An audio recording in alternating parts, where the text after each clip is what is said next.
ትንቢተ ሆሴዕ ምዕራፍ 1 በይሁዳ ነገሥታት በዖዝያንና በኢዮአታም በአካዝና በሕዝቅያስም ዘመን በእስራኤልም ንጉሥ በኢዮአስ ልጅ በኢዮርብዓም ዘመን ወደ ብኤሪ ልጅ ወደ ሆሴዕ የመጣ የእግዚአብሔር ቃል ይህ ነው።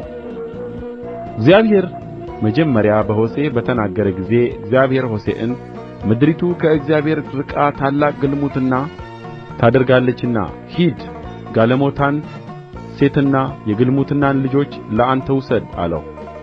እርሱም ሄዶ የዴቤላይምን ልጅ ጎሜርን አገባ። እርሷም ፀነሰች፣ ወንድ ልጅንም ወለደችለት።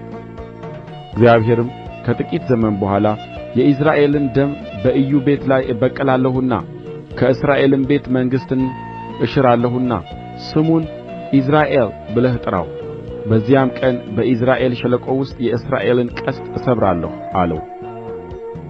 ደግሞ ፀነሰች፣ ሴት ልጅንም ወለደች። እግዚአብሔርም ይቅር እላቸው ዘንድ የእስራኤልን ቤት ከእንግዲህ ወዲህ አልምርምና ስምዋን ሎሩሃማ ብለህ ጥራት፣ ነገር ግን የይሁዳን ቤት እምራለሁ፣ በአምላካቸውም በእግዚአብሔር አድናቸዋለሁ እንጂ በቀስት ወይም በሰይፍ ወይም በሰልፍ ወይም በፈረሶች ወይም በፈረሰኞች አላድናቸውም አለው። ሎሩሃማም ጡት ባስጣለች ጊዜ ደግሞ ፀነሰች፣ ወንድ ልጅንም ወለደች። እግዚአብሔርም ሕዝቤ አይደላችሁምና እኔም አምላክ አልሆናችሁምና ስሙን ሎዓሚ ብለህ ጥራው አለው።